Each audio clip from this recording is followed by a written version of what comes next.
ನಮಸ್ತೆ ಎಲ್ರಿಗೂ. ಅಂತೂ ಇಂತೂ ಬಹುದಿನಗಳ ಕನಸು ಇಲ್ಲಿ ಬರಬೇಕು ಅಂತ ಅಂದ್ಕೊಂಡಿರಲಿಲ್ಲ. ಸಡನ್ನಾಗಿ ಪ್ಲ್ಯಾನ್ ಆಯಿತು, ಬಂದ್ಬಿಟ್ವಿ. ದರ್ಶನ ಅಂತೂ ಸೂಪರ್ ಆಗಾಯಿತು. ಆದರೆ ತುಂಬ ರಶ್ ಇತ್ತು. ಯಾವುದೋ ಕಾಲಭೈರವೇಶ್ವರನ ದೇವಸ್ಥಾನ ಅದು ರಶ್ಶು. ಬಟ್ ಕಾಶಿ ವಿಶ್ವನಾಥಂದು ಹಂಗಾಗಲಿಲ್ಲ, ನಮಗೆ ತುಂಬ ಫಾಸ್ಟಾಗಿ ಆಯಿತು. ಕಾರಣ ಏನು ಅಂದರೆ, ಏನು ಮಾಡೋಣ, ಅದೇ ತುಂಬ ಲೇಟ್ ಆಗಿತ್ತಲ್ಲ. ಸೊ ಇಲ್ಲಿ ಯಾರನ್ನೋ ಹಿಡಿದು ಲಂಚ ಕೊಟ್ಟು 2,500 ರೂಪಾಯಿ 3 ಜನ ಹೋದ್ವಿ.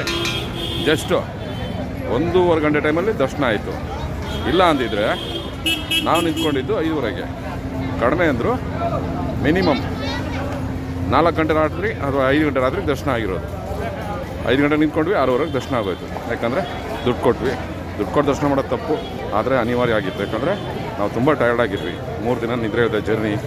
ಮತ್ತು ನೆನ್ನೆ ಬೆಳಿಗ್ಗೆ ಕಾಲಭೈರವೇಶ್ವರನ ದೇವಸ್ಥಾನ ಅಲ್ಲಿ 10:30ಗೆ ನಿಂತ್ಕೊಂಡಿದ್ದಕ್ಕೆ 4:30ಗೆ ದರ್ಶನ. ಸೊ ಹಂಗಾಗಿ ತುಂಬ ಟಯರ್ಡ್ ಆಗಿದ್ವಿ. ಸೊ ಹಂಗಾಗಿ ಲಂಚ ಕೊಟ್ಟು ದೇವ್ರ ದರ್ಶನ ಮಾಡ್ಕೊಂಡ್ವಿ ವಿಶ್ವನಾಥಂದು. ಆ ವಿಶ್ವನಾಥ ನಾನು ಕ್ಷಮಿಸಲಿ. Okay, good night. ಮುಂದಿನ ಪ್ರೋಗ್ರಾಮ್ ನಾಳೆ ಅಪ್ಡೇಟ್ ಮಾಡ್ತೀನಿ. ಓಕೆ.